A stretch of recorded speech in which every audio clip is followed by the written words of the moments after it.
안녕하십니까. 대전, 세종, 충남 뉴스입니다.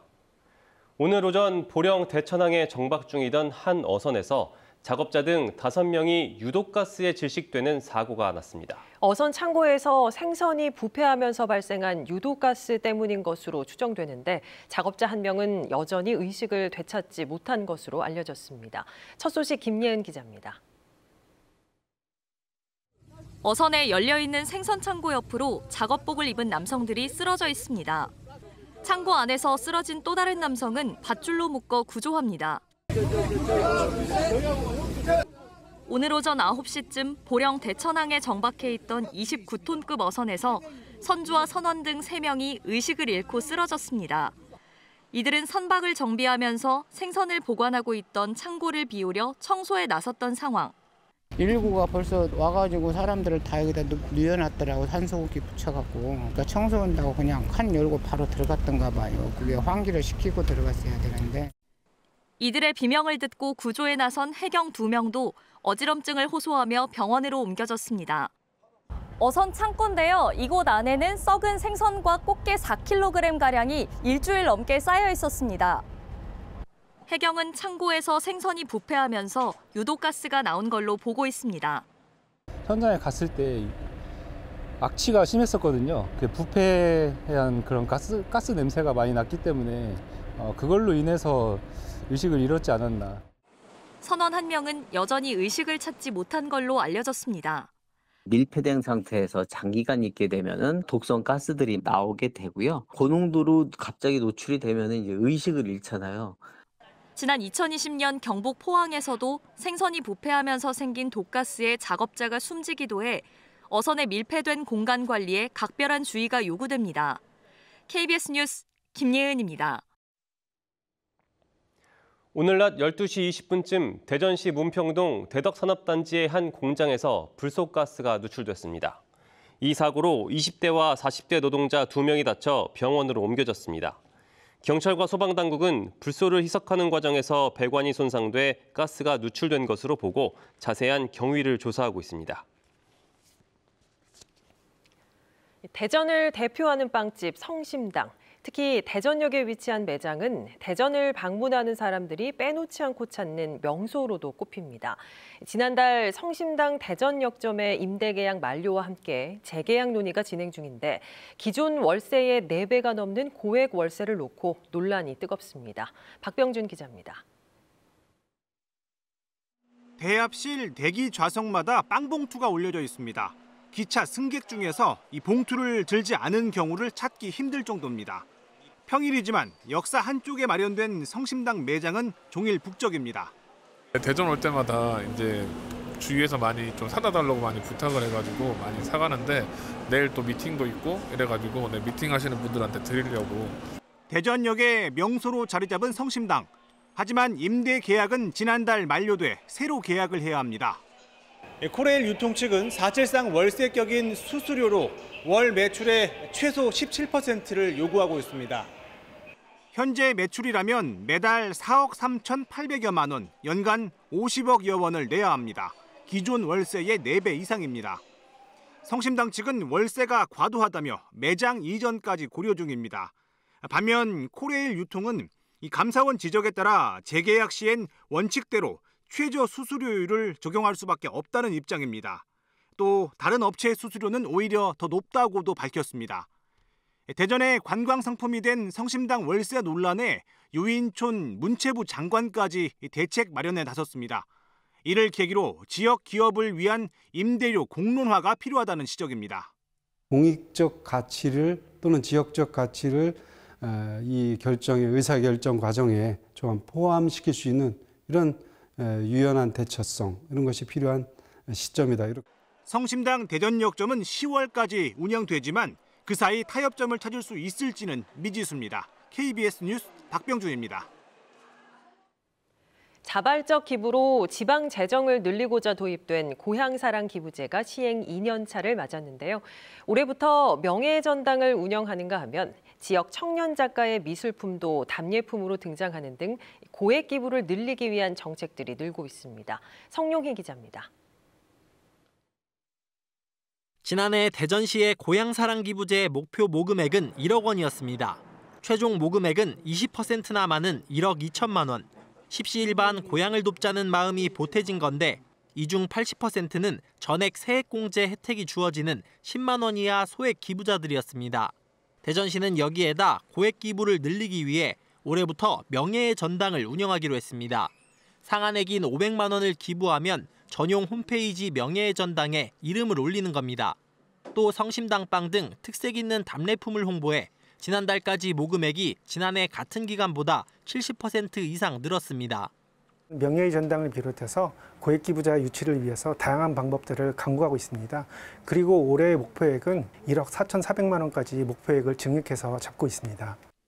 고향 청년 작가의 미술품을 답례품으로 제공하는 경우도 있습니다. 최근 대전 서구는 500만 원 기부자에게 자폐성 장애를 앓고 있는 청년 작가의 작품을 답례품으로 전달해 일석이조의 효과를 거뒀습니다. 청년 작가들이 자기 작품을 팔 곳이 그렇게 많지 않습니다. 고향사랑 기부제에 청년 작가들의 그 작품이 활용되면서 큰 힘이 되고 있습니다. 현재 500만 원인 기부 상한액이 내년부터 2천만 원으로 확대되는 등 고액 기부 활성화를 위한 정책들은 더 늘어날 전망입니다. KBS 뉴스 성룡입니다. 대전 중앙로 지하상가 상인들은 오늘 대전시 의회에서 기자회견을 열고 대전시의 경쟁 입찰 중단을 요구했습니다.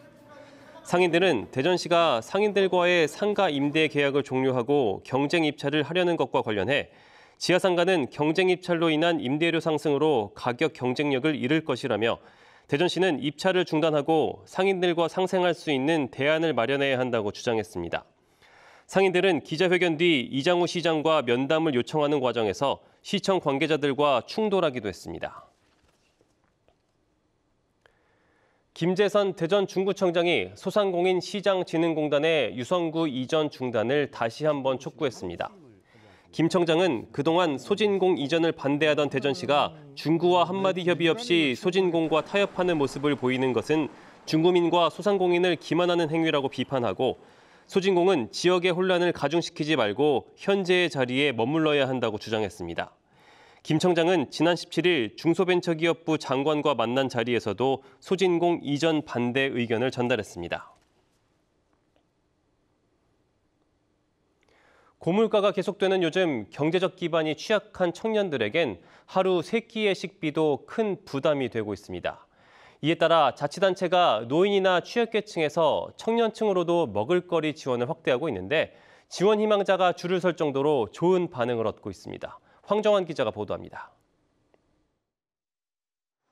대학생 황인 씨는 일주일에 2번씩 대전 동구가 운영하는 청년 공간을 방문합니다. 이곳에 마련된 나눔 냉장고에서 도시락이나 밀키트, 컵밥 등을 가져가 점심과 저녁을 해결합니다. 덕분에 매달 50만 원씩 들던 식비가 요즘 30%가량 줄었습니다. 일주일에 이렇게 2번씩 수령을 해도 4끼 정도는 세이브가 돼가지고 한 달에 꽤 많은 도움을 받을 수 있는 것 같습니다. 대전 동구는 대전에서 처음으로 지난 2월부터 청년들에게 먹을거리를 제공하는 나눔 냉장고를 운영하고 있습니다. 음식은 지역업체 8곳이 후원합니다. 수량이 한정돼 있어 분기당 이용 인원이 동구에서는 19살에서 34살까지의 청년 30명으로 제한돼 있는데 대기 인원이 60명에 달할 정도로 인기가 많습니다. 입소문을 타고 시작해가지고 현재 대기 인원이 많은 상태예요. 그래서 청년분들이 선정이 안 된 분들이 매우 아쉬워하시면서 다음번에는 꼭 선정을 해달라고 요청을 하고 있는 상황입니다. 자치단체는 후원업체 확대에 주력하고 있습니다. 청년 홍보단이라든지 또 우리 구청의 다양한 그런 홍보 소단을 통해서 더 많은 후원업체를 좀 발굴해서 원하는 학생들한테, 청년들한테 제공하려고 좀 노력하고 있습니다. 고물가 속에 밥 한 끼도 부담되는 요즘 나눔 냉장고가 청년들에게 따뜻한 힘이 되고 있습니다. KBS 뉴스 황정환입니다. 대전시가 시민 지도 점검단과 함께 학교급식 공동구매 업소를 대상으로 현장 점검을 벌여 관련법 위반 업소 한 곳을 적발했습니다. 적발된 업소는 동구에 있는 식육 포장 처리 업체로 육류 제품의 제조일을 허위로 표시한 것으로 드러났습니다. 대전시는 해당 업체에 영업 정지 처분과 함께 공동구매 지원 사업 선정을 해제하고 내년 사업에 참여할 수 없도록 했다고 밝혔습니다. 대전시가 유성구 안산국방산업단지를 토지거래 허가구역으로 재지정했습니다. 지정 기간은 오는 31일부터 3년 동안으로 사업 대상지를 반영해 기존 7.12제곱킬로미터에서 7.25제곱킬로미터로 면적이 0.13제곱킬로미터 늘었습니다. 허가구역 안에서는 녹지지역 100제곱미터 등 일정 면적이 넘는 토지거래 전 토지거래 계약 허가를 받아야 합니다. 이와 함께 대덕 공공지원 민간임대주택 공급 촉진지구와 장대 도시첨단산업단지는 토지거래 허가구역 지정이 해제됐습니다. 세종시가 행사나 축제 경비를 방만하게 지출해 지방교부세를 삭감당했다는 지적이 나왔습니다. 김현미 세종시 의원은 오늘 열린 세종시의회 긴급 현안 질문에서 세종시가 행사와 축제 경비를 절감하지 않은 탓에 올해 교통교부세 206억 원을 삭감당했다며 최민호 세종시장에게 사과와 대책 마련을 요구했습니다. 이에 대해 세종시는 세종시 회계 규모가 상대적으로 작아 행사 경비가 조금만 증감해도 비중 변화가 크다며 앞으로 유념해서 관리하겠다고 답했습니다. 충남도 보건환경연구원은 올해 온실가스 관측망 6곳을 추가로 구축합니다. 관측망이 추가로 설치되는 곳은 천안과 아산의 도심과 보령, 서산, 당진의 산업단지, 논산 농촌지역 등이며 이에 따라 충남도 내 관측망은 기존 홍성을 포함해 7곳으로 늘게 됩니다. 이는 전국 자치단체 가운데 가장 많은 관측망을 보유하게 되는 것으로 탄소 중립과 온실가스 저감 정책 수립에 필요한 과학적 근거를 빠르고 정확하게 확보할 수 있을 것으로 기대됩니다. 뉴스를 마칩니다. 여러분 고맙습니다.